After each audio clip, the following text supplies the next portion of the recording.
What's up guys, Wigs here with my first video for Destiny 2 Shadowkeep. See if we can actually keep this once a week schedule going. But either way, today we're going to be talking about a rather old build in Destiny 2.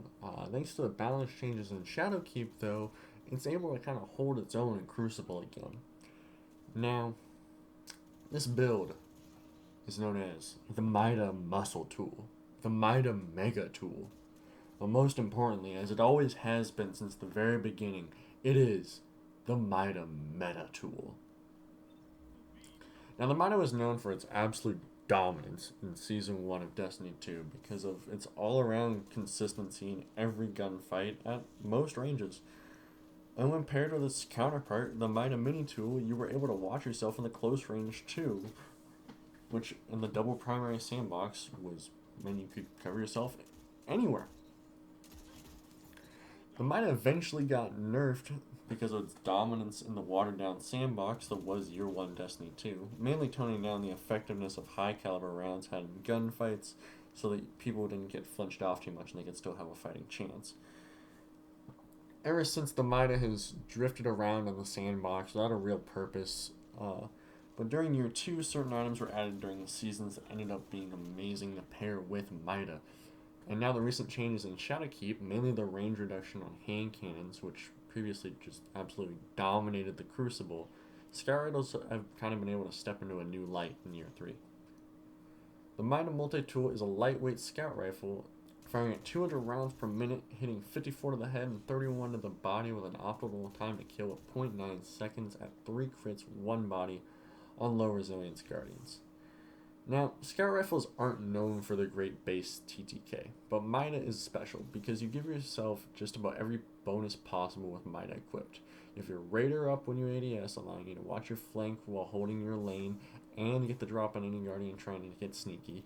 You also have high caliber rounds to flinch off any sniper shots and other scout rifle users that would otherwise challenge you at your optimal range, all while strafing with increased movement speed to dodge shots and keep your distance from the stinky shotgun apes that are running around the Crucible.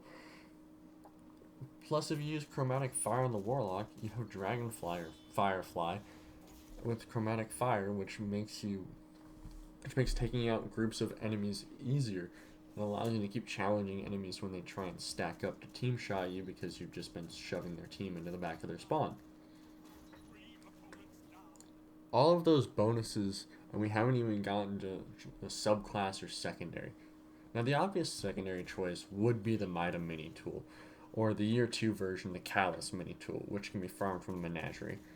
But epic gamers who reach the rank of Fabled are granted the godlike power of the Recluse SMG, which honestly I don't feel dirty for using because I'm using it with double primary and I haven't touched this primary in a year. But honestly, Recluse needs a nerf. That's a deal on its own. But if you get a kill with any weapon, including Recluse itself, the Recluse gets a 4-second damage buff, which allows you to kill in 0.47 seconds, and you don't even need to aim for the head. Like, that's just perfect. It's like what a fusion rifle was always meant to be, where you can just pull it out and shred anyone trying to get close to you. Which is the perfect pairing with a scout rifle. The only thing is that it makes you more of a tool than the primary is. Although I will mention that using the Mida Multi-Tool with the Mida Mini Tool grants an even greater movement speed bonus, which can be valuable in case you feel like popping on your Radiant Dance machines and walking at Mach 5.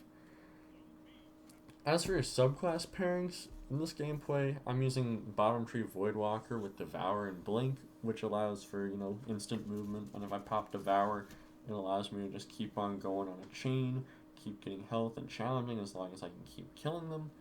But honestly, Mida's such an all-around weapon that you can pair it with anything and make it work. It's just all about how you play around it. I almost forgot to mention the exotic catalyst from Mida gives it Outlaw, which rounds out its toolkit, which pretty much does have everything possible once you get that, but it requires you to reach Legend in the competitive playlist to get, which is obviously a very tall feat. And the gun already has an amazing base reload speed, and you can get reloader perks if you really want to. So it's not like you're going to be losing a gunfight because you didn't reload fast enough. Scout rifles aren't the best competitive options for PvE, and they're still overshadowed in PvE, but they do have their niche.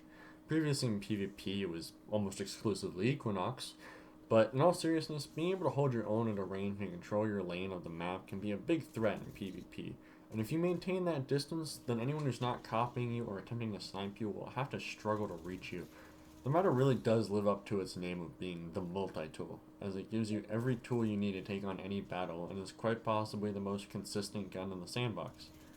But you need to play to its strengths in being a scout rifle to fully take advantage of the perks it gives you. It's definitely worth pulling this gun out for a few games at Crucible just to try it out with the faster base movement speed and the dueling potential. Even though high cals have been nerfed, there's still a force to be reckoned with. And even if you're just using it to get Randy's throwing knife, it's still a great stepping stone, and it's something that you most likely already have, and if you don't, it's not too hard to get because it's tied to a quest. Let me know what you guys think of the Mida in PvP so far. The meta's slowly starting to form in Shadowkeep since hand cannons have been dethroned. But I think it's cool to see a lot of stuff like Mida getting pulled from vaults and stuff from things like that haven't been really popular since like early year one, which is kind of crazy. Either way, I hope you guys enjoyed this video on the Mida meta tool, and I hope you enjoyed the gameplay in the background of me using it. Leave a like on the video if you enjoyed, a dislike if you didn't. I know it's a little different than what I normally do, but, trying to be more consistent and trying to get stuff out there.